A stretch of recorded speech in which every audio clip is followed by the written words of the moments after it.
Well, hello, citizens of tomorrow, and all of you joining us today on this April 14th, 2024. Super excited to have you all with us. My name is Jared. I'm going to be kind of playing the round robin host here today.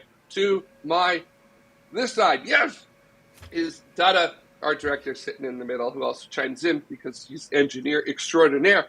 And then all the way on the other side, literally an ocean's worth of distance away from me, both literally and on the screen, is our regular correspondent, Ryan.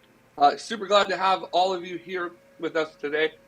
We're going to talk about the eclipse that we just experienced here in the United States and a little bit more in effect with that. But we're going to start with you, Ryan, because we have quite a few things from SpaceX this week. And it's not just my usual grumbling of, a bolt was turned at Starbase.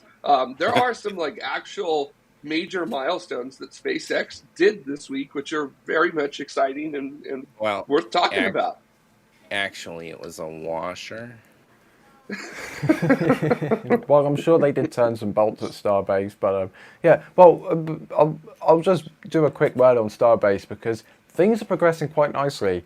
Ever since the static fire test of the booster, things keep on churning, and they have started the construction frame of a new office building there. And I swear, this time last week, this is at least how it feels to me, and this might be partially true. This time last week, it was a field of grass. Now they've got 3 stories of steel beam construction up there ready. They've built. It looks like they've built an office building in a week. Of course they haven't, but it's how it feels. And it's just, things are happening so quickly, it's hard to get my head around. But in the more exciting things that isn't, a new office building being built in 7 days, they published a video of the Raptor vacuum shutdown, which was this 30x slow-mo of the entire process from the start of the shutdown to the end of the shutdown. It's really cool slow motion video, and you can see the interaction between the plume of the Raptor engine and the air as the air fights with the exhaust to try and get back into the engine bell whilst the engine is shutting down. Because of course the reason that the plume of an engine is the shape that it is because of the outside air pressure squeezing down on it, which is why as the rocket gets further and higher in the atmosphere, the plume expands because the atmospheric pressure surrounding the vehicle is less. So that was really interesting to see, especially in slow motion. Such a quick, snap your fingers is kind of how it looks in real-time speed, but in slow motion you can see these kind of rings, and it just kind of goes like whom, whom, whom, whom as it starts to shut down. It's a violent process. It's almost just as violent to shut down an engine as it is to start an engine up. So because you are essentially starving it of its propellant. You're starving it at different rates. Yeah, that too. It's like the space shuttle main engines when they started up. It would be over this kind of time scale, it would be seconds, tens of seconds for it to stabilize the flow rate of oxygen and hydrogen. And you can see the color, the flame changing color, and the engine bells kind of going like this as they adjust to having internal pressure at different rates and places in the engine bell. It takes a lot to actually stabilize a flame like this, because you're mixing a bunch of components at a super high rate of speed, and there's a lot of energy going into this. This is really, really cool. Yeah, getting to see this kind of quality that they're getting from the engineering cameras is just outstanding. Yeah. And I have a feeling that this might have also been cropped ever so slightly, because it is a less than... This is not an industry standard aspect ratio, I'll put it that way. So I have a feeling that this is either in some way, something has been cropped out of this, because the framing is very specific, it's very tight, and it's very abnormal. ITAR. Yes. I was about to say, the ITAR bits are not going to allow you to to share as much as you'd like with what you're looking at. But That is gorgeous. oh, just look at it, big mock cone, and then it's going to turn into that circle there. Oh, the ring of fire. So, and then it appears less stabilized because at this point it is fighting the air. The air is trying to get inside of the engine bell, whilst the engine is shutting down because of the difference in pressure. Like Bennett says, yeah, seeing the engine bell on shuttle wobble in slow motion during startup changes your perception of how close to the edge these things are. And I would argue that this is even more so that. SpaceX doesn't do anything half measure. So they are using all of the potential. yeah, holy smokes. I honestly don't know what to We all now have 1 week left after watching that ring. And Frank in our chat room is asking, how close to the edge are they? I don't know which version of Raptor this is. This does not look like version 1 of Raptor. No. But, yeah. Also, I think it's important to remember this is a Raptor vacuum engine, so that's a huge bell on that as well. And you can actually see there's like a kind of thick ring around the just near the end of the engine there, and that is only in place when they test on the ground, because if they didn't have that in place when they test on the ground, the engine would destroy itself, because obviously it's designed for the vacuum of space, and when you try and test an RVac on the ground without the support that the bell needs, then because it's all a game of pressure, but this engine is designed for low pressure and you're testing it in a high pressure environment. Yes, there are compromises that have to be made in your testing regimes and setups and things like that. So very, very interesting. That is just it is always appreciated when we get to see things like that, because not everybody shares that kind of stuff. So yeah, that's awesome. Wow, just stunning with that there. I love that. So more of that, please. And then we need startup now. I would love to see startup. I would love to see a slow motion startup like that of all 33 Raptors going through on that. So that would be something to see. Like, you think that the space shuttle main engine startup sequence is fascinating. I bet all of those engines lighting is just ridiculous. So that reminds me of the startup from the solid rocket booster tests at Thiokol in Utah, where it's like this big buildup, and you see on the inside it's like rumble, rumble, rumble, and then all of a sudden the first thing that comes out is this like smoke ring, and it just goes boom, and then fire. It's just a big fire too. It's like a big kaboom. So those are always fun to watch as well. So we did have some other stuff from SpaceX too. It wasn't just that really great footage of the Raptor vacuum in testing. What else did we have? We have, just another day at the office. Yet another Falcon 9 reusability record, because the Falcon 9 fleet has a brand new fleet leader, because after the last Starlink mission, which I definitely haven't forgotten and definitely am not looking up right now, Starlink Group 649 from Slick 40, Falcon 9 has now has a booster in its fleet which has launched and landed 20 times. Wow! Holy smokes. Which is only a fifth of the so-called 100 launches that a Block 5 booster is supposed to be able to do.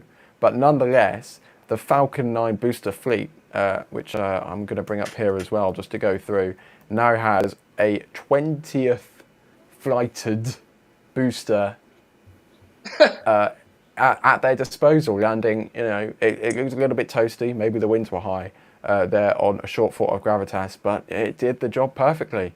And the Block 5 booster really has become now this workhorse of spaceflight, because 20 launches on a single booster is something that seemed like, I've said this many times before, but when they were going for, I remember vividly, it was a Vandenberg launch not that long ago, maybe in 2018 or 2019 or something, and they were saying it's like, this booster is trying its third launch. This is back in the Block 4 days, and it's like, whoa, 3 launches on a single booster. Look how toasty it is. There's no way they'll be able to do more than like 3 or 4 on one of these. This is absolutely berserk. And now they've just gone and done it for the 20th time. So it's just kind of crazy. So this 20th booster, B1062, is now the fleet leader. But there are some other boosters getting close to it. We have B1060 on its 19th flight, B1061 on its 19th flight. We have B1063 on its 17th flight, B1067 on its 18th flight, and then various other boosters in the mid-teens. And then we even have some rookies to the fleet, only in single-digit numbers of flights. The nearest one at the moment is B1083, with just 2 flights to its name.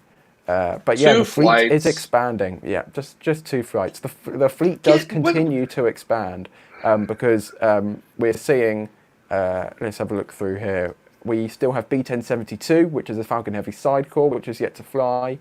That's going to be flying on the GOES-U mission later in the year. That's what the current plan is.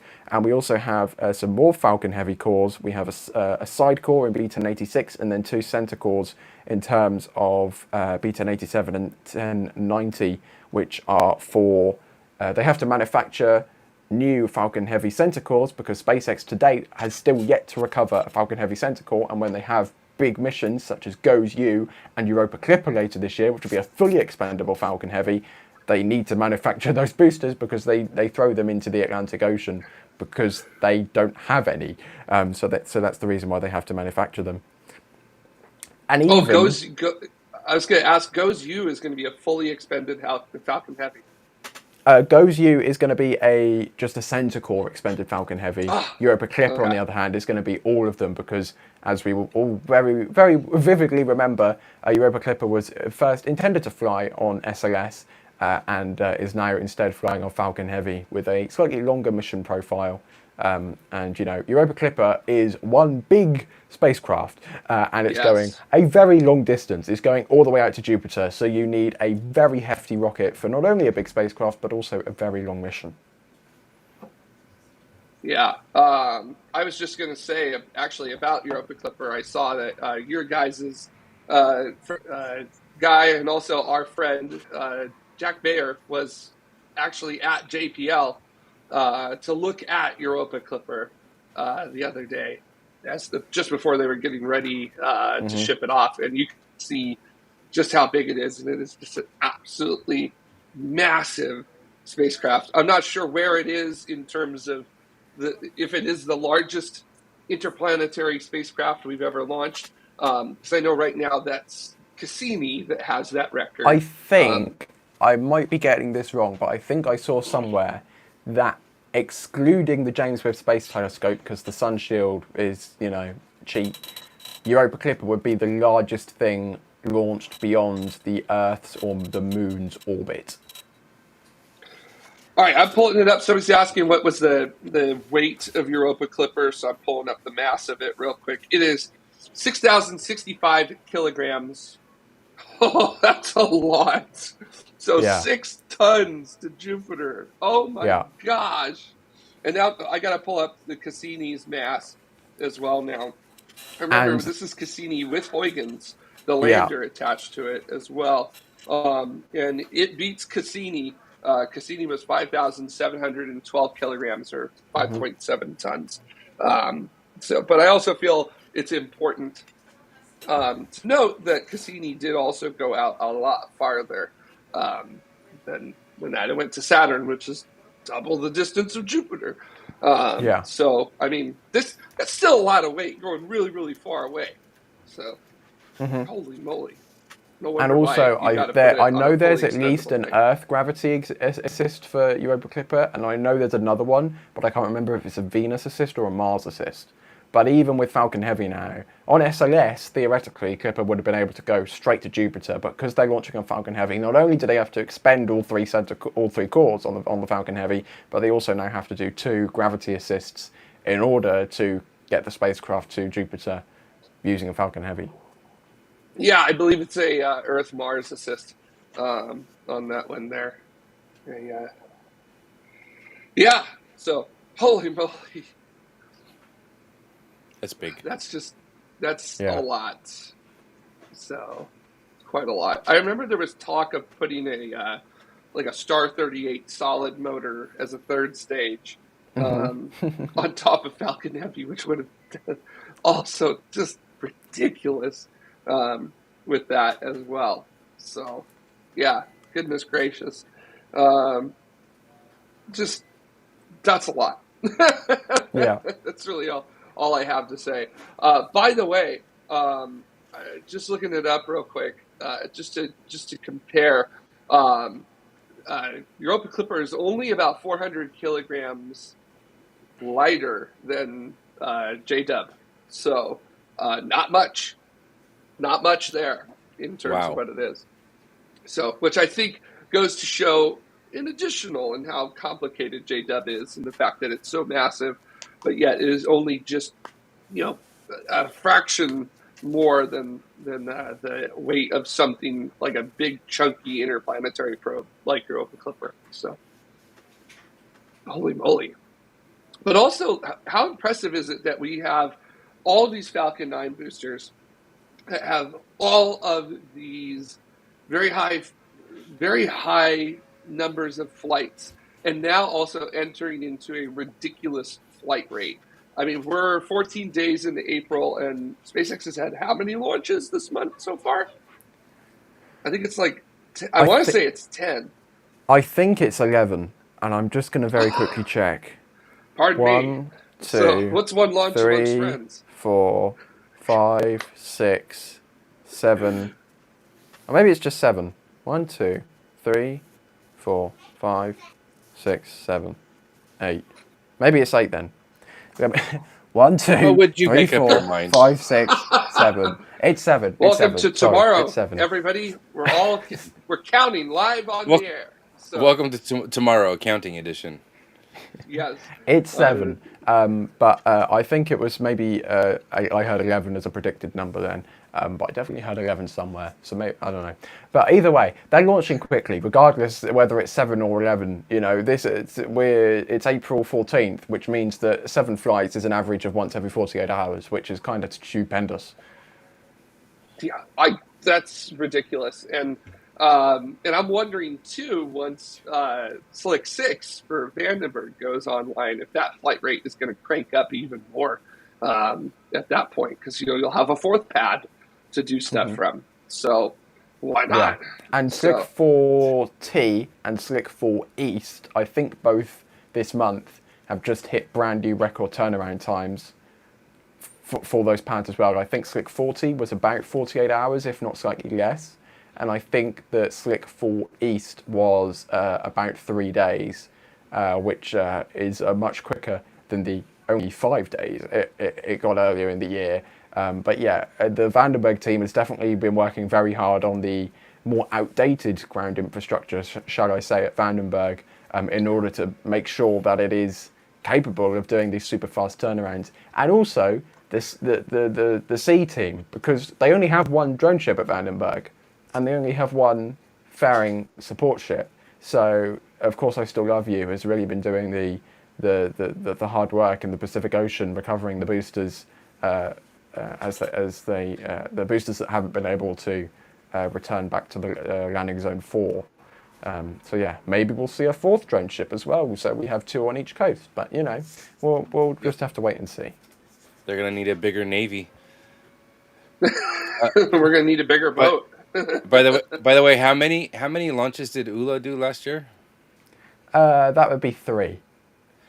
So the difference between the projected and the actual for SpaceX at the 15 days into the first quarter of this year is already greater than ULA launched all of last year?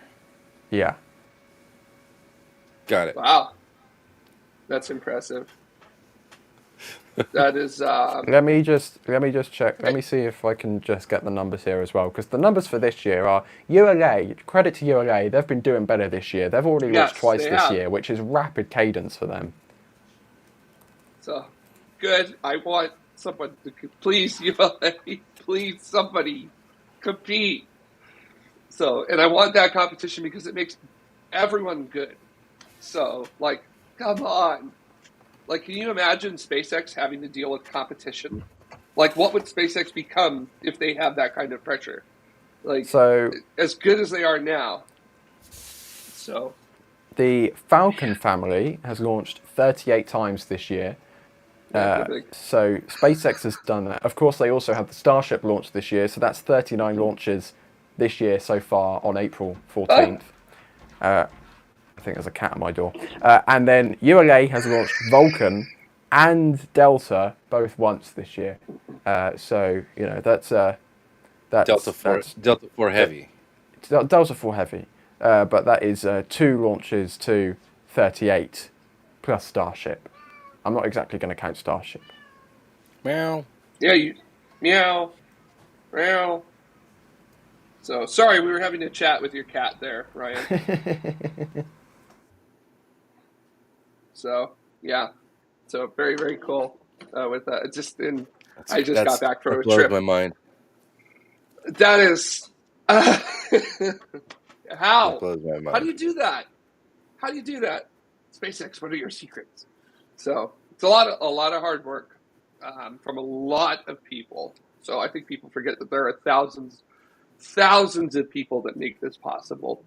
It's not just one not person. A small team.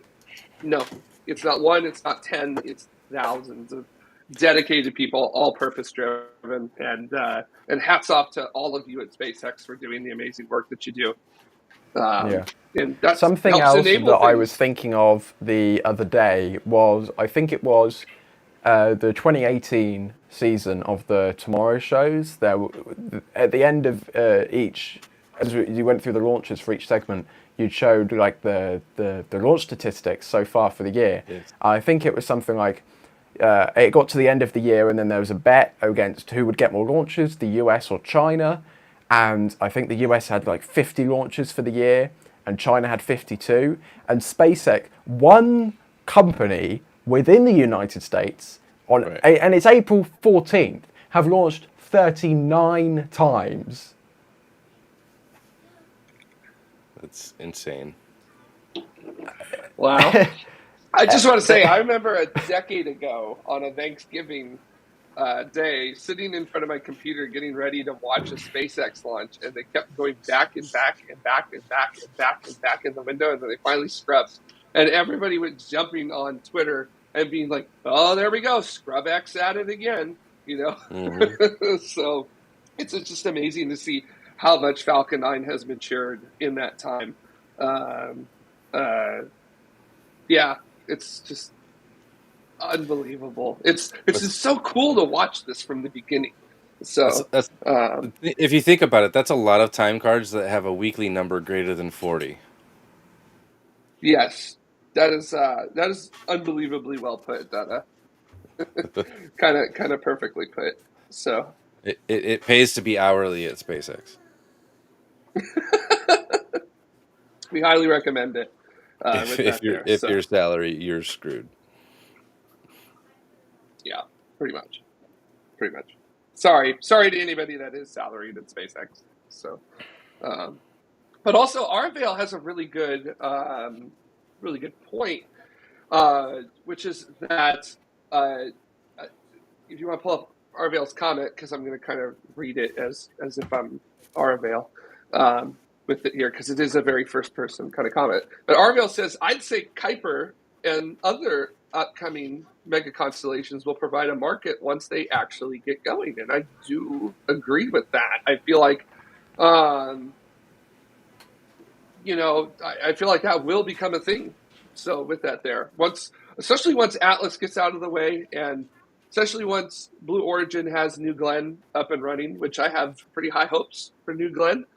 considering how well the BE-4 engines performed on the first flight of Vulcan, which was basically near perfect, which was very surprising in terms of the fact that there just wasn't much for them to have to improve upon.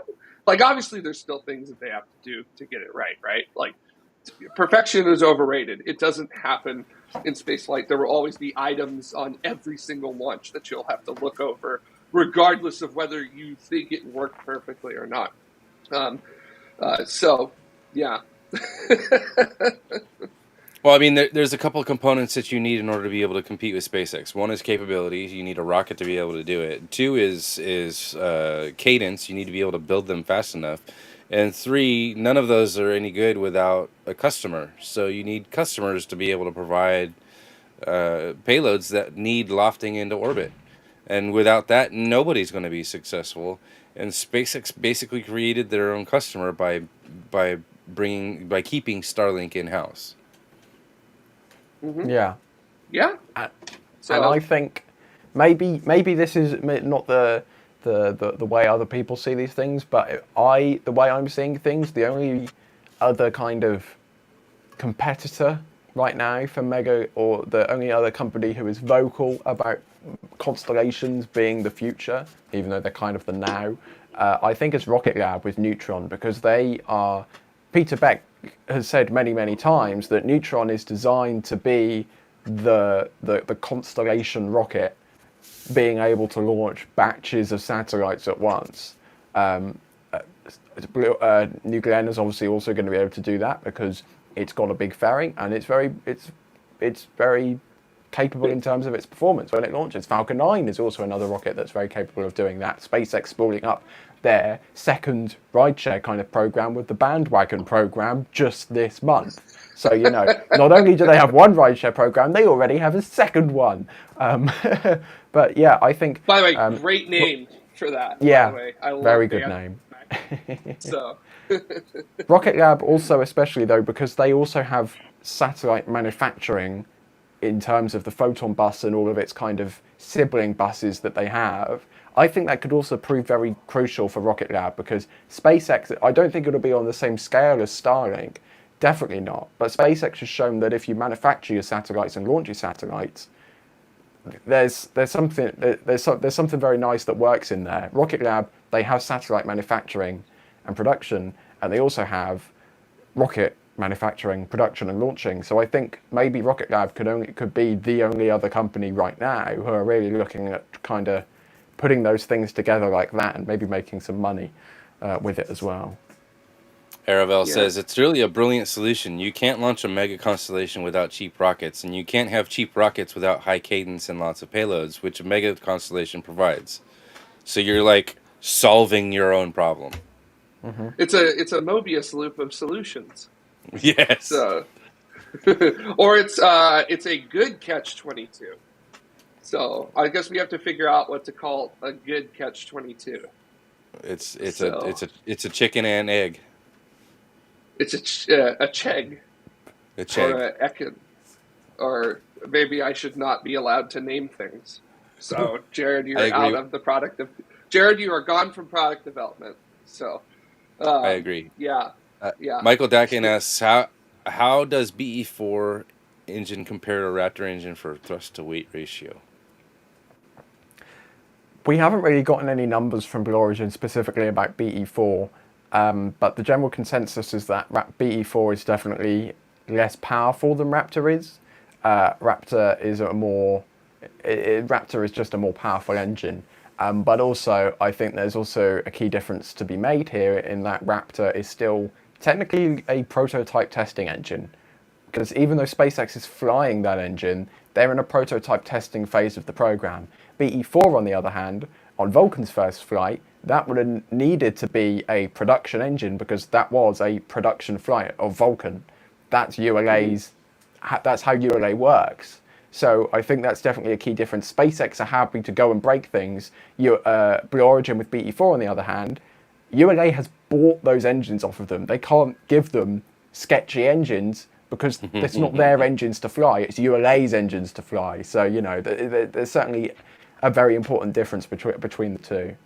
Look, I know you paid full price for functioning engines, but here, take these instead. We don't know really if they're going to work, but they should. And they haven't been qualified or tested on anything else. So good luck. Very nice. So right now, I believe the thrust to weight ratio, if I'm reading things right, on this here, a Raptor 2 is about 144 to 1, with the thrust to weight ratio there. And then the BE4 is about 100 to 1, on it. But also, Elon has said that he wants Raptor to be 200 to 1, but also those are Elon numbers. So we'll have to see if you can squeeze that extra out of it, which would be difficult. Not impossible, as we know. Impossible is not a word that SpaceX likes to use or even really use. So who knows? So maybe they could pull it off. It would be 200 to 1 for an engine like that would be absurd. And what is RS-25? Yeah. Probably not even in there. So, gosh, as I quickly use my Google foo with this here, RS-25 was 73 to 1. So, Wow. So the gold standard of liquid fueled engines. But also, you got to remember specific impulse and things like that too, which nobody has the RS-25 beat, outside of a few Russian engines at the moment on that. Yeah, so but it's I'm all just gonna about, throw that out there. I mean, rockets are all about thrust to weight, right? So you've got a rocket that weighs a certain amount, and you got to give it a certain amount of thrust, and that's your performance capability. Specific impulse is an important factor, but like at the end of the day, it's how much can you put in orbit? Yeah, what can you throw? So that's critical. How much So, can you put into what orbit? yes, if you could put a lot into a very high orbit, you're going to be getting those nice, juicy Department of Defense contracts for something like that. So, because they definitely like it when you can put what they want exactly where they want it as quickly as possible. So, I'm just trying to think of like what if I were a Department of Defense engineer right now, what would I be thinking about flying on Starship? I What kind of wild, massive payloads could I do to I fly on can't tell Starship? you. So no, no one would be no one would be able to tell us. So that's why it's fun to speculate. Time Trader says, I'm not convinced Um, the economics of constellations work out, to be honest, especially as a competitive market for satellite internet. In what way does it not? Not for other companies, maybe, because of SpaceX's dominance already. economics is I was going to say economics is voodoo to me, so I'm not going to comment on on that. I don't understand it. I need several economics courses before I can understand it. But yeah, There's more than one way to skin a cat, and I don't think SpaceX's way of doing it is the only way, or maybe even the best way. Um, what I mean, adding suppliers to the market brings down the price on already very investment intensive business. Uh, I would say that the way no, SpaceX and Rocket Lab are doing things changes that, since they are developing very low cost satellites in order to pull that off. yeah, So they are their own supplier. Like yeah, I don't know if that SpaceX vertical does all the integration. I don't know if SpaceX does all their PC boards in house or what. I know that there's hundreds of companies that'll build you a PC board with whatever qualifications and testing you desire, at whatever rate you think you need, as long as you can pay for it. So all you need is money in order to maybe be able to make that problem go away. Um, and I know the whole point of a satellite constellation is to make money, but in any kind of big endeavor like that, there's a big outlay of cash up front. You're not going to be able to build a car at a rate that Tesla does without having to spend a couple million on buildings and robots and HR and staffing and stuff like that in order to be able to get your product out the door. It's the same with any other product. Um, but it's about economy of scale, because even though you're building a satellite, you're building a smaller satellite, and you're putting up 100 of them in a launch. So your launch cost per satellite goes way down. It absolutely tanks, and you're building them at a rate that makes them very, very, very, very, very cheap to build. So you think of something like Voyager or Cassini, and how many hundreds of millions of dollars it took to build that, or James Webb, billions, over a period of 10 years plus, 15 years of design. And with SpaceX's ability to iterate and build quickly and destroy things and find what works and what doesn't work and design the bad out of something, especially being their own customer, who cares if you accidentally blow up a rocket carrying 100 Starlink satellites? You're insured for it probably, and they were yours to begin with, so it only hurts you. You're not having to pay double to a customer or to try to replace their constellation.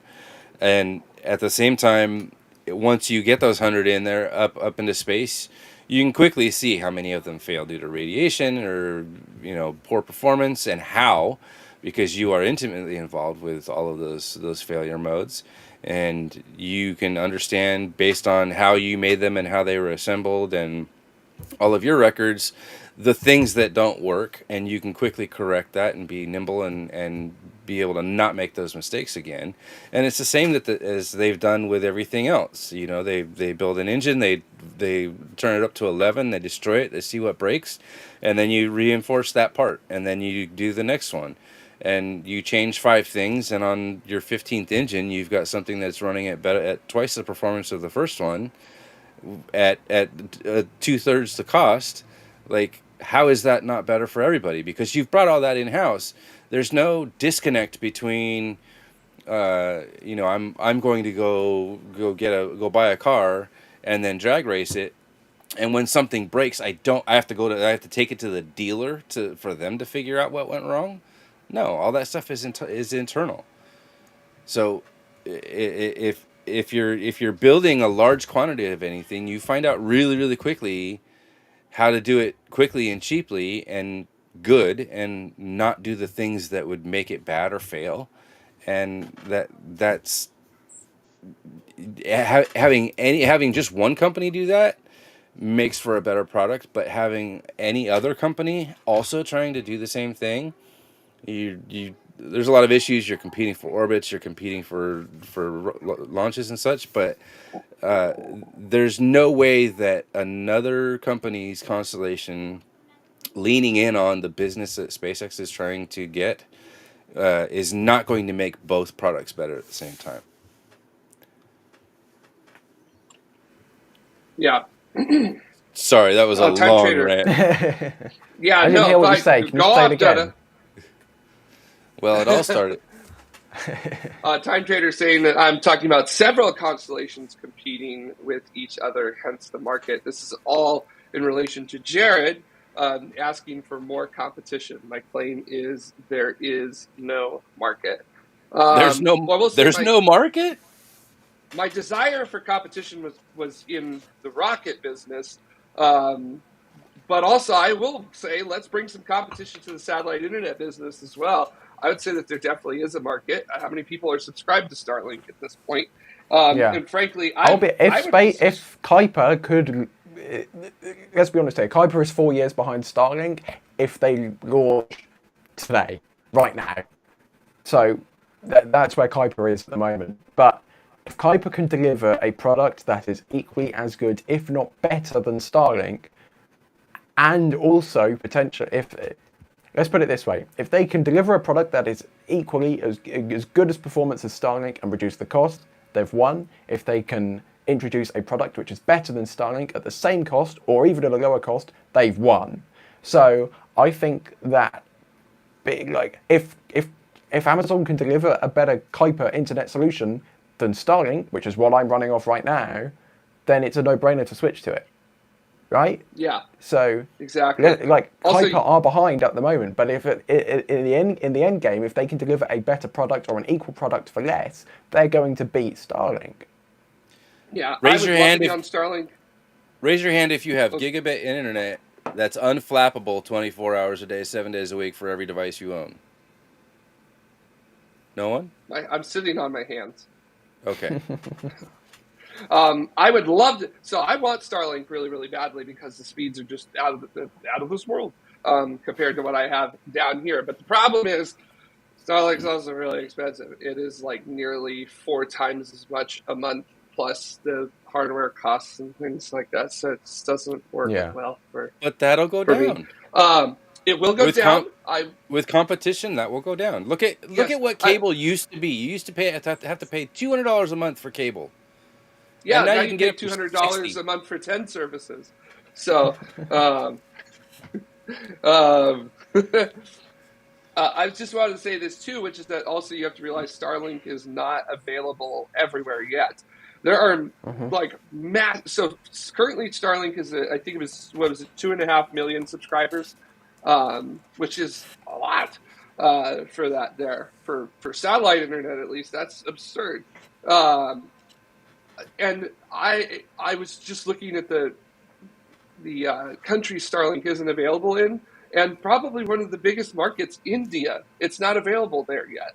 As soon as you hit India, which is a very connected country that just wants as much bandwidth as it can get, man, that's going to be a massive boost All right. to that there. So yeah, we need to talk about Eclipse because that I was going was to say what the this show is horse, supposed to be about, and we're 45 minutes in.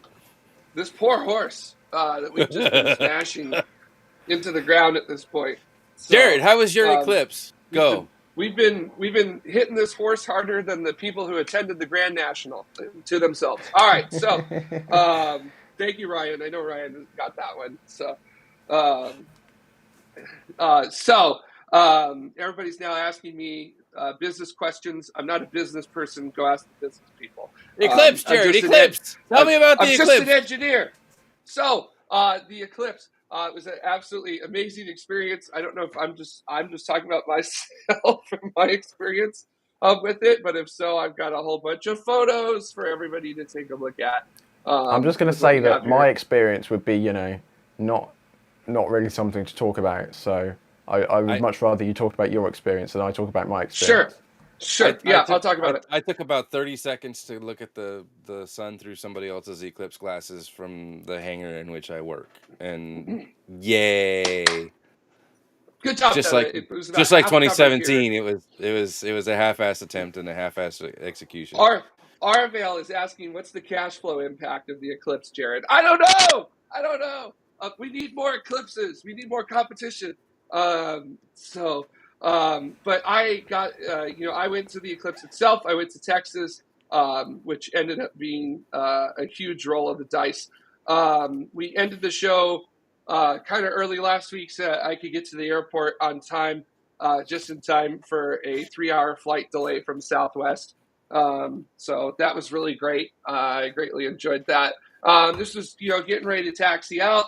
I just wanted to say that I saw this checkered line here. What is this check? Does anybody know what this checkered line is? What airport is that? That's LAX. So, that checkered line marks the edge of a car, vehicle, drive road on an aircraft apron movement area. Because I was going to say, as we were taxiing out, Max Verstappen went over it before we did. So yeah, on the way out with that there. Anyways, as you can see, Dutta, I'm going to be going back and forth quite a lot from it. Just share your screen and leave it up. I'm sorry. That's just not how it's going to work out today. As I very quickly waffle through this. Look, it's Los Angeles from the air. Flying is amazing. I don't care what anybody says. It is uncomfortable and unpleasant. But then I look out the window and I forget about all of the other things with it. I also definitely enjoyed flying on this Max 8. At no point was I thinking about anything that could possibly go wrong with the Max 8. Very safe aircraft. All I was thinking about the entire time was just getting there on time with that. As we were heading out, I got to see a place that is near and dear to all of us here at Tomorrow. Sorry, Detta. I know you're gonna keep hating me for this, but you're just gonna have to deal with it. Of course, which is this place. We all love this place at Tomorrow, which is, what is it, Detta? I can't Are you not see mad your at me? picture. Your picture is small. Oh, it's Disneyland. Seriously, it's Disneyland. See? Zoom Disneyland? in. See? Ah, there you Enhance. go. Yep, Well, yep, I yep. can't enhance. So Enhance. so that's kind of how it went. Okay, Dada, I'm going to be stopping sharing my screen here. It's a if you small want to come world back to after us. all. By the way, JTTV saying the Max 8 interior is nice and comfy. That is, I just want to say that is confirmed with that there. Yeah, it was glorious in there. So, Dada, I'm now doing what you wanted me to do and getting all of my pictures in a row for you, so that way we don't have to look like some sort of amateur hour as we do these things Appreciate here. that. Apparently, you're welcome, as we're ultra professional here. This could have we'll been see a how PowerPoint this looks. presentation. What's up? This could have been a PowerPoint presentation. Do you want? Okay, I understand. I understand where you're at now. Thanks, Dada. And I almost said an expletive on air immediately to you. Anyways, I guess you're just going to see all the photos that I have. Why don't I make this a little bit bigger so that way you can work with this here. If you're like me, or if you have been with me for a very long time, you know that I love photography. So this is me trying to do some long. Excuse me. Oh my gosh, I can't talk all of a sudden. My throat's like, stop, dude. Some long exposure photography while in the air over Dallas, which is where I went because my friend Mark was there for me. Thank you, Mark and LJ, for hosting us. Absolutely delightful with it there. And after that, got down. You millennials taking pictures in portrait mode. You know what? It was beautiful. So I don't care. This was our baggage claim about 20 minutes after our flight landed. This was a baggage claim for the flight next to us about 10 minutes after that flight landed. So it was really great. I was joking that the luggage for this flight arrived before the flight did. So we had to wait a very long time. Dada, it's Gatwick, right? Gatwick, where you have to wait a long time for your luggage? Yeah, it turns out like 3 weeks you have to wait. Okay, well, ours wasn't 3 weeks for you there, but we hit Whataburger because we're from California, so we gotta try the local fare, right? Whataburger, very good. It's nice to have sweet tea that's actually sweet tea and not just Lipton tea with some sugar. I got a refill like 5 times because it's just so good. But not better than In-N-Out. No, it is not better than In-N-Out, but I would still place it in my top 5 of burgers that I have. So just throwing that out there. So then it was Eclipse Day. My friend Mark had some parts of his camera roll underneath his Jeep. He has the exact same Jeep that I do. So it was really funny just sitting there in the back seat watching him as he was trying to get it. It was so funny. I was like, here, let me help you. And I took a photo. And then I sent him the photo while he was underneath. And I said, I took a photo to help you out. So, we went to Sulphur Springs. What's up? I'm helping. Very helpful, as I always am. We went to Sulphur Springs, Texas, which was a very interesting town.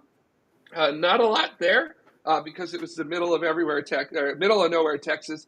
It was really funny how the weather basically betrayed us for this eclipse. Places that were supposed to have really good weather, like Texas, ended up having the worst weather. And then places that don't have good weather, like Maine, ended up having the clearest skies along the path of totality. Maine, of all places, had the clearest sky. I'm so mad about this. But also kind of not really, because something really great happened. which my friend Mark, who does a lot of meteorology work, predicted. So this was about a half hour before the eclipse. You can see that, or excuse me, not a half hour, about 10 minutes before the eclipse actually started. You can see that we've got some low clouds, plenty of high clouds, which didn't go away, but ended up not being a problem because the light just punches right through it.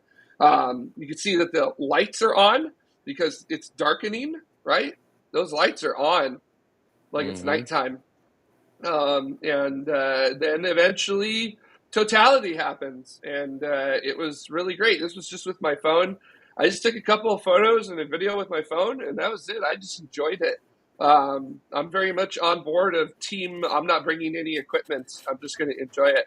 And then a little bit better exposed shot of totality there through the clouds, through the high clouds, which didn't ruin viewing, but it just, it was interesting. And then this is just a shot of me with my friend group of everybody as we all look up, and we can see the moon up here with the corona of the sun around it. This is Venus right here, by the way. So wow. Just to show you how dark it is. I'm going to show you a video of what the horizon looks like in just a second. But I just wanted to say a big thank you to everybody. I'm going to stop sharing here for a second, because I'm going to bring up another photo that I wanted to bring up, which was all the folks that we got to go with. So I was there with my partner, Ray, and LA partner, Ray, and our friends, Mark and LJ in the middle there. And then I also want to say a big shout out and a hello to all the way on the left there, Smokey Durg, a Tomorrow viewer that met up with us while we were out in Texas to watch the eclipse. So, hey. So for myself and Ray, this was the second eclipse we've been to. We went to the 2017 eclipse. At this point, we had 4 minutes, 24 seconds of totality here in Texas. And that now brings the total amount of time that myself and Ray have spent in the shadow of the moon to 6 minutes, 26 seconds, because we had 2 minutes, 2 seconds back in 2017. And let me tell you, doubling that time and then adding on a little more, it's longer. Like, it is longer. But also, turns out it's still super quick. Like, it still blows through super fast, and I need more. That's just basically all I can say at this point is I need more. So yeah, I need some more. Let me show you some videos of the eclipse here real quick. I'm having to go through a lot of that. Arvale says, yes, I agree. Every second is worth it. Absolutely. I was hooked in 2017, but I didn't really make an effort to travel to places to try to get it. I was going to wait till 2024. Yeah, I think I'm going to travel now. So for 2026, I think I'm going to go to either Iceland or Spain. For 2027, that eclipse is going to kind of hug the Mediterranean coast of Africa into the Middle East. I'm thinking I might want to go to Morocco for that. Tangier and Casablanca in that area. I've always wanted to go there to begin with. So it seems like a pretty interesting place. And then 2028 is going to go through Straya. And Sydney's actually in the path of totality, and I got a couple friends that live there, so I could crash a couch, and we could go watch some eclipse from the front yard with that. So yeah, I gotta get my fix, man. I gotta get my fix. So Wood 4000 saying I am also addicted to totality. Yes, it's just one of those things where you do it and you need more because that's how your power grows.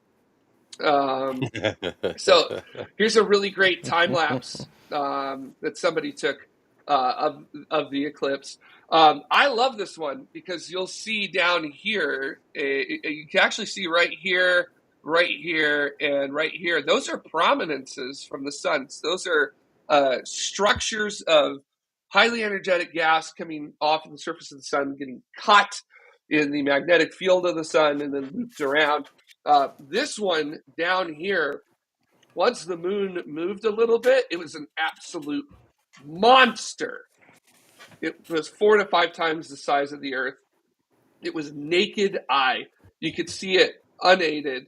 You didn't need binoculars or telescope or anything. It was so bright, so potent. I swear, it was the reddest red I have ever seen in my life. And it was amazing because you got this big spherical blackest black void with this reddest red wisp coming off of it with this glorious crown of white upper atmosphere of the sun around it. And it was just, oh man, oh, it's just so good to see that. I mean, look at that thing down there. That is huge. And it was just so chunky, so visible. So if you were in totality, you saw it, and then wrap it up on the diamond ring, the second diamond ring as we wrap up, right there with it. So a couple more videos that I would like to show you, if you don't mind here. I want to show you what our experience was like. So this was from my friend Mark. He put a GoPro on his Jeep to kind of show you the changes. Thank you. You're welcome, Arvale. I decided to drive from Maryland to Indiana to see it almost last minute, and it was so 100% worth it. Yes, absolutely. You cannot not go to the path to totality if it is within a reasonable distance of yourself. Even if I'm now going to say, even if it's in an unreasonable distance of yourself, you still need to get yourself to the path of totality ASAP. So this is from my friend Mark. I know I usually try to start stuff ahead of time, but here it is. So just take a gander at what's going to happen here. So here comes totality. So now we're in totality. You can see it's dark as night because it basically is night. And then here we go, coming out of totality. And back to normal, relative normal. So it's pretty amazing. So, and this here is about 7 minutes worth of footage. That's crazy. Just to give you an idea. Yeah, it is. It is definitely an experience that I highly recommend everybody go for. But of course, one of the things that I really like to show off is the fact that if you look in every single direction during totality, you can actually see a sort of, I guess I would call it sunrise and sunset all around you, which is unbelievably gorgeous. So let me pull up my video of that I have, because it's just that's always that's always been the highlight for me, was that looking around at that. As I very speedily. Hoopball asks, what are the odds our moon appears the same size as our sun from our perspective? How the heck are they the same size? I don't know what the odds are for that, Slim. We are not the only place in the solar system that eclipses happen. Jupiter has eclipses. Callisto, its moon, will eclipse the sun. Saturn, there are several of its moons that eclipse, along with Uranus as well, and Pluto experiences eclipses. But also, they're not as spectacular because the moons don't quite cover as precisely as the Earth's moon covers the sun. They're usually too small, so you get an annular eclipse, ring of fire eclipse, or too big, and you lose the corona from it there. So, and we do get annular eclipses here too, right? Yes, yeah, we get annular eclipses. There are also hybrid eclipses too, where there may be points on the moon's orbit where it starts or ends an eclipse too far away to cover the sun, but at some point, because of the fact that it's orbiting the Earth and it just, distance as it moves, it ends up actually going total in certain areas along the path. So, yeah, those are some very interesting ones as well. Very rare for those compared to just a regular total or a regular annular eclipse. And that's because the moon's orbit around the Earth is not not the same all the time. It grows and shrinks just a little bit. Yep, it's just, it's not a perfect circle, and it's an ellipse. So, yeah. So, and as Hoopball is saying, within a couple million years, our moon will be too far away for us to enjoy these. We'll just have annular eclipses, so no more totals with it. And wanted to show this video. This was my sunset in every direction video that I quite like. So hang tight just a second here. There we go. Looking in every single direction that I can here in the middle of totality. That beautiful red at sunset or sunrise, not just limited to where the sun is, but in every single direction. And I think you can see with this one much better how dark it actually is. So, because it's nighttime. There's the moon and Venus, and then going up to the moon and the sun together, the stars of the show with that right there. So, yeah, absolutely stunning with them there. So, but it was also visible from space as well. NASA's Discover mission, which has a camera that takes images of the Earth, took imagery, obviously, of the Earth during that time period and was able to see the shadow of the moon screaming across the surface of the Earth there. So, right, there it goes. So starting in the Pacific, crossing Mexico into the United States, into Canada, and then out into the Atlantic Ocean to wrap it up. So pretty wild, huh? That's a pretty big swath. It's bigger than I thought it was going to be. Yeah. Well, I mean, it's the shadow of the moon. So I also want to say that the moon was much closer than average during a total eclipse. So this one, the moon was about 105% the width of the sun. So that's what allowed it to be both a longer eclipse and also a eclipse that had a very wide path of totality. It was about 110 miles across, which is that's a chunk of distance. It's pretty good. That there, yeah, yeah. I can't imagine what our ancestors thought as well. Yeah, it would be hard to witness that and not think the gods are angry.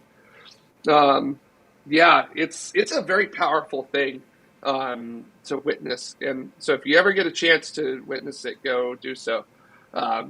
Again, it's just fascinating. It was seen from space, of course. This is actually SpaceX released this to show from a Starlink satellite what it looked like as it orbited past on its way up. I love that you could also see the shadow moving along the surface of the Earth a little bit there as well. So, yeah, what a thing, huh? That's amazing. I love that. I'll let it run one more time before I wrap it up here. But man, yeah, I mean, it was really fun to have everybody's reactions. You know, our friends who'd never seen an eclipse before kind of were just amazed.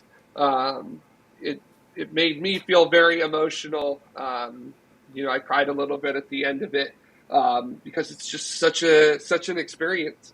And Kevin's saying a cylinder of darkness, 250,000 miles high, moving at 1,000 miles an hour. It's awesome. Yeah, it is. I could try to describe an eclipse to you, but I just can't. You have to go experience it. It will be one of the most profound experiences you have, and it will change you. You really won't think of this week. I've not been thinking of things the same as I was last week. It's like a hard reset almost, and it's just so amazing.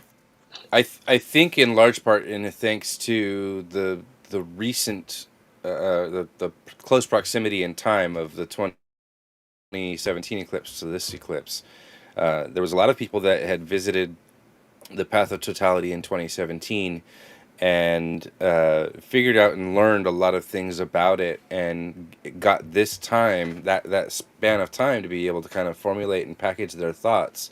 And there was a lot of video content from people like Smarter Every Day and other similar channels where they were able to encapsulate the fact that it's not just a visual thing. It's not that it gets dark. And No. there are effects of that you can plainly see, how shadows are created. Did you wear your green shirt Jared? So I wore a shirt that had red on it, and then I did not pay attention to it during the eclipse. I was too focused on the fact that there was a total solar eclipse happening. So, So, so, so there's a bunch of phenomena that go on about this eclipse, and that's one of the things that I find most interesting is that animals have no perception that there's an eclipse going on, so it appears to them that it's nighttime, so they go about their nighttime yep. routine, brushing their teeth and preparing for bed, and and it's a weird thing for this to happen, and it doesn't happen the same in the same locations, and it's actually kind of rare for the two paths to crisscross so close to each other, so that the people that experienced it in 2017 are able to go, hey, look, world, this thing is awesome, you should go enjoy it, and here's why, and here's some other things that you can enjoy if you think you've seen an eclipse. And I thought that was really wonderful for all of that content to be made available prior to, as opposed to after. And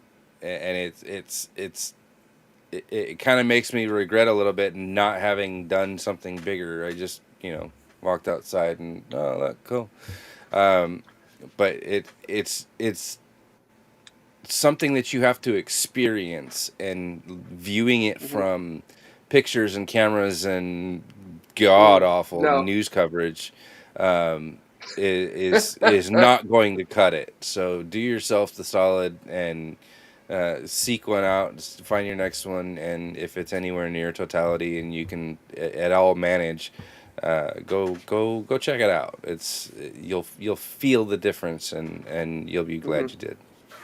Yeah, there's so many things that you notice that you can't through photos and videos, like the temperature drop. You can't experience that unless you're in totality. All the animals going quiet, like you said, all the street lights coming on. People's different reactions too. Some people just lose it in excitement when they see it. Driven to losing words. Like it's just noises sometimes coming out of people because they're so excited. There's other people that just stand there in awe, like they're in fear of what's happening above them, and it really pulls out a whole bunch of emotions from you because you are in awe of it, because it's just an unbelievable thing to see.